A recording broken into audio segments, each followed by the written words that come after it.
We are all smiles today. We are so happy today.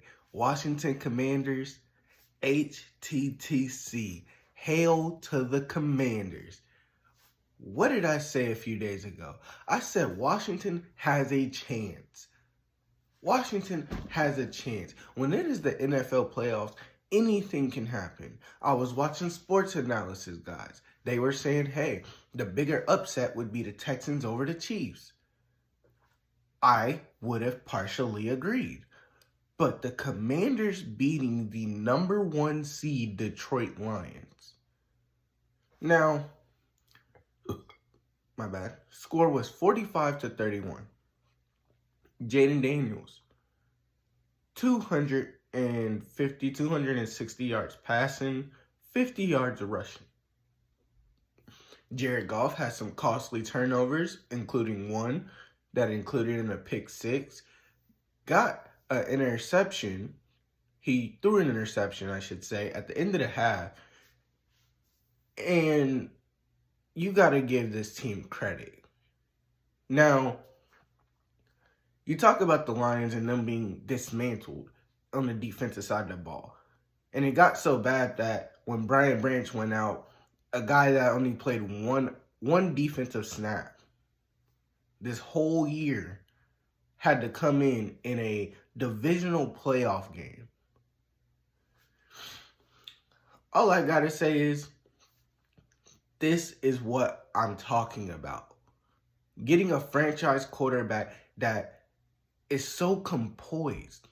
You know, if you look at the game, I think it was 28-21 or 28-14 at one point, where Brady and the commentators, they were like, man, look at him.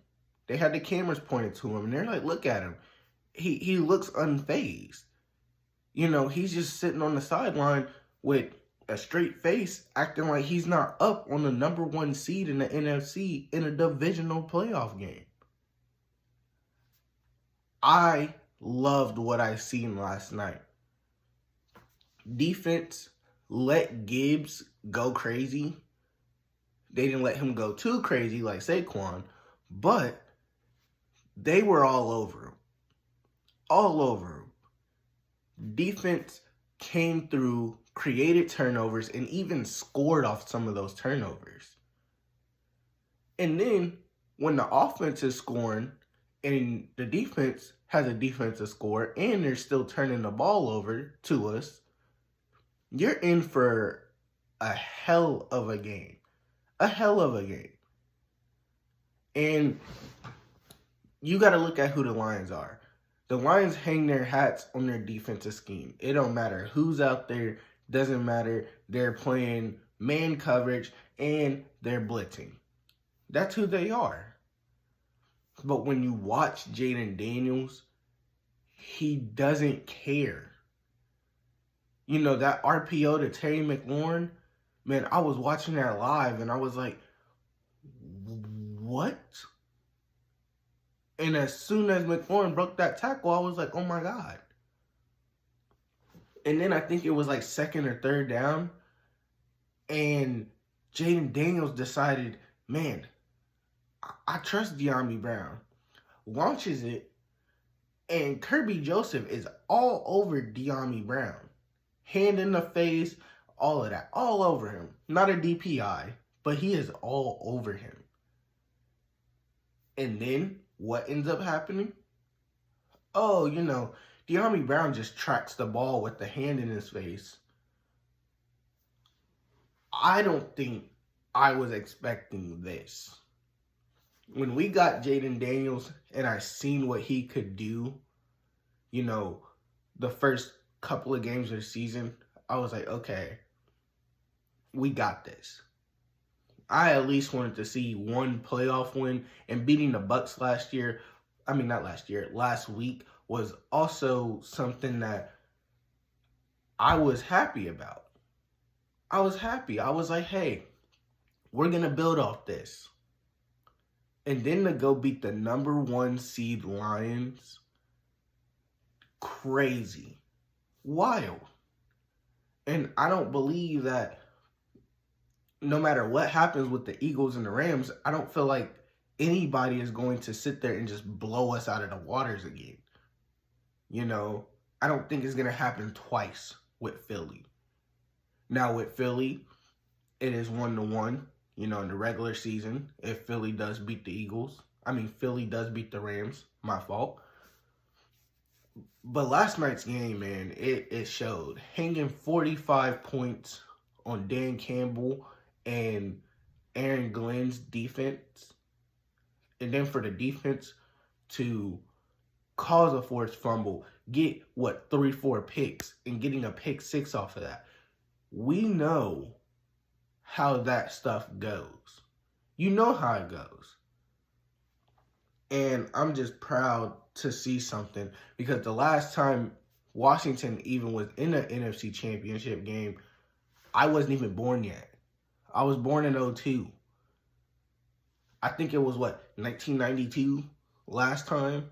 So yeah, 10 years before I was even born is when Washington, you know, was in the NFC Championship. And I love it. If you look at the post-game interview that Brady had with Jaden Daniels, he was happy about it. If you look at that interview, he said, "Hey, what does LFG stand for?" And Brady was like, "Well, this is family-friendly content." But Brady knew what it was. They say, "Let's freaking go," but we know what that means. We've heard Tom Brady say it when he played the game. So, phenomenal all the way around. At first, I was a little scared, you know, that we got the lead on the number 1 seed. I was like, they're going to pull off some trick plays, and they're going to get us. Didn't matter if you had the trick plays. Doesn't matter what happens. Hey, you need to play phenomenal. And the number 1 seed team lost to the 6th seed. And that's what I love about the playoffs. It doesn't matter if the number 1 seed is the number 1 seed. Because that 6th, 7th, and 5th seed, even the 4th seed, they're all playing with a purpose. They're not trying to just get sent home, you know, at any given time. They're also not trying to get sent home because, you know, they know that you're the number 1 seed. And it means a lot more to them to beat you than it means for y'all to beat them. That's phenomenal. For a 6 seed to beat the 1 seed the way that they did with a rookie quarterback, great.